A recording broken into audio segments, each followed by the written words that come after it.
আমাদের জীবনে যখনই কোনো সমস্যা আসে বা কোনো অঘটন ঘটে যায় বা কোনো কিছু ভালো না হয়, তখনই আমাদের মনের মধ্যে একটা অস্থির কিছু অবস্থা দেখা যায় না? তখন আমরা অস্থিরতায় ভুগি যে কেন আমার এই সময়টা এতটা খারাপ যাচ্ছে।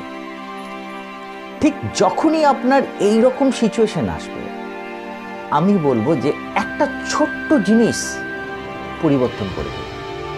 তাহলে দেখবেন আপনার জীবনে অদ্ভুত আবার আনন্দের হাতছানি দিচ্ছে। আবার সবগুলো যেন আবার নতুন করে সেজে উঠেছে। যে গাছগুলো পাতা ঝরে গেছিল, সেই গাছগুলো দেখবেন আবার নতুন করে পাতাগুলো জন্মানোর পর ফুলে ফলে গন্ধে ভরপুর হয়ে উঠেছে। বিশ্বাস করুন, এটাই হবে। তো এই কি জিনিসটা পরিবর্তন করতে হবে সেটা বলার আগে একটা ছোট্ট গল্প আমি বলি, তাহলে আরেকটু ক্লিয়ার হয়ে যাবে। একটা পরিবারের একজন মানুষ, সে পরিবারের যে কর্তা, তার হঠাৎ করে সময় খুব খারাপ চলে আসে। বেশ ভালো চলছিল সব কিছু, তো হঠাৎ করে সবারই যেমন আসে আমাদের, ওনারও সময়টা খুব খারাপ চলে।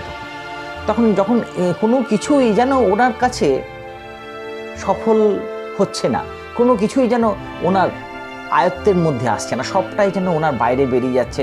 যেটাই কিছু ভালো জিনিসই করছেন, অথচ দেখা যাচ্ছে যে তার জীবনে খারাপ হয়ে আসছে সেটা।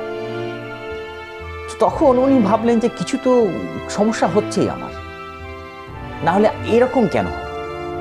তখন উনি একজন জ্যোতিষীর কাছে গেলেন। জ্যোতিষী তখন বললেন যে আপনি এক কাজ করুন, আপনি যে বাড়িটাতে আছেন সেই বাড়িটার একটু বাস্তু প্রবলেম আছে, তাই আপনাকে বাড়িটাকে বদলাতে হবে। আপনি একটু বাড়িটা 1 মাস থেকে 2 মাসের জন্য বদলিয়ে দেখুন। তো ওই জ্যোতিষীর কথা শুনে ভদ্রলোক কি করলেন, বাড়িটা বদলে ফেললেন। তবুও যেন সমস্যা সমাধান হচ্ছে না।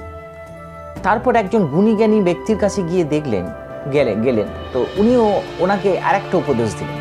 বলেন, আমার মনে হয় তোমার এই রঙগুলো তোমার জীবনে ক্ষতি করে আনছে, তোমার রঙটাকে চেঞ্জ করো। তুমি এই ধরনের যদি জামা প্যান্ট পরো বা এই রঙগুলো যদি ব্যবহার করো, সেগুলো মুছে অন্য এই রঙ ব্যবহার করো, যেগুলো তোমার মনের দিক থেকে অনেক স্যাটিসফাইড আনবে এবং তুমি আরও এই খারাপের সময় থেকে আর তাড়াতাড়ি উদ্ধার হবে। সেটা শুনে সে সব যে রঙগুলো বদলাতে বললো, সেই রংগুলো বদলিয়ে দিল। বদলানোর পরেও দেখছে যেন না, তা তবুও যেন ওনার সমস্যার সমাধান হচ্ছে না, সেই একই রকম পরিস্থিতি তার মধ্যে আছে।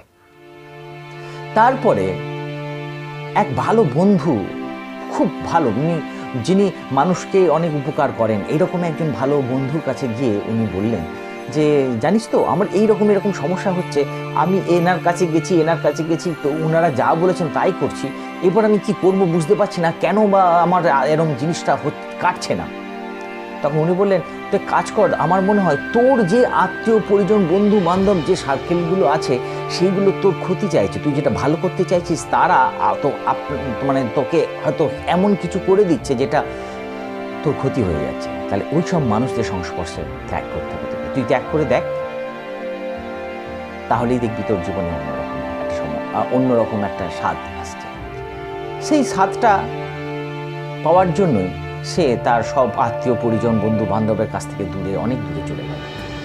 তবুও কিন্তু তার সমস্যা কিন্তু ঠিকঠাক হচ্ছে না, বরঞ্চ আরও সব কিছু সমস্যা তাকে জড়িয়ে ধরছে। তার কারণ বন্ধু বান্ধব আত্মীয় পরিজন, নিজের বাড়ি, নিজের পছন্দের জামা কাপড় সব কিছু যদি পরিবর্তন করে দেয়, তাহলে কি মানুষের শান্তি আসে? আমার কি মনে হয় আসে না। সব কিছুই পরিবর্তন করতে রাজি হয়ে গেল, অথচ ওই মানুষটা যদি নিজের স্বভাবের পরিবর্তনটা করতে নিত, তাহলে সব কিছু যেন অন্যরকম হতো। তাই আমার একটা কথাই বলা, যদি আপনাদের কোনো পরিস্থিতি যখন আপনার কন্ট্রোলে নেই, আপনি যেখানেই যাচ্ছেন সেখানেই সমস্যা যদি হয়, তাহলে আপনার নিজের স্বভাবের পরিবর্তনটা করা খুব জরুরি। আগে নিজেকে পরিবর্তন করতে হবে, তবেই আপনার পারিপার্শ্বিক পরিবর্তনটা আসবে। নিজের স্বভাবটা পরিবর্তন করলে নিজের অস্তিত্বটা আপনি আবার খুঁজে পাবেন। নিজের স্বভাবটা কি বলুন তো, আপনি জুতো পরেছেন, জুতোর মধ্যে একটা বালি ঢুকে গেছে, এবার কিরকির করছে, আপনি সেটা বুঝতে পারছেন না, আপনি আবার রাস্তা বদলাচ্ছেন, এইখানে বদলাচ্ছেন, জুতো বদলাচ্ছেন, অমুক করছেন, কিন্তু ওই বালিটা তো আপনার ভেতরেই আছে, তবু করকর করেই যাচ্ছে। যতক্ষণ না বালিটা ছুঁড়ে ফেলে দেবেন ততক্ষণ কিন্তু আপনার এই করকর ভাবটা যাবে না। এক্স্যাক্টলি সেটাই যে আপনার যদি মনে হয় যে এরকম সিচুয়েশান আছে, আপনি নিজের স্বভাবে পরিবর্তন করুন। কিছু তো আপনার স্বভাবের প্রবলেম আছেই, যেটার জন্য আপনি যেখানে যাচ্ছেন একটা প্রবলেম আসছে, আপনার সব কাজগুলো হচ্ছে না। স্বভাব পরিবর্তন করলে আপনার চিন্তাভাবনাও পরিবর্তন হয়ে যাবে। যখনই আপনার স্বভাব পরিবর্তন করবেন, যখন আপনি আপনার চিন্তাভাবনাও তখন পরিবর্তন হবে, তখন দেখবেন আপনার সব কিছু যেন আপনার কন্ট্রোলে আছে। তাই এবার থেকে আমরা যার সঙ্গে যেভাবেই মিশি না কেন, যে কাজটাই করি না কেন, হাসি মুখে করব। আমার মিষ্টি মিষ্টি কথা বলে তাদের সঙ্গে মিশবো, তাদের কোথাও যেন আঘাত না করে মিশবো। এই কিছু স্বভাব আমার মধ্যে সবসময় টইটুম্বুর থাকা দরকার আছে। তবেই কিন্তু আমার জীবনের প্রত্যেকটা সমস্যার সমাধান হবে, কোনো দিন আমার প্রবলেম আসবে না। প্রবলেম এলেও খুব তাড়াতাড়ি আমার কাছ থেকে দূরে সরে যাবে, কারণ আমার স্বভাবটা এতটাই স্ট্রং থাকবে, এতটাই মধুমেয় থাকবে যে কেউ আমাকে আঘাত করার ক্ষমতা রাখবে না, আমিও কাউকে আঘাত করতে পারবো না, আমাকে কেউ আবিষ্ট করে রাখতে পারবে না কোনো দিন। ওকে, আবার আসবো নতুন একটা টপিক নিয়ে।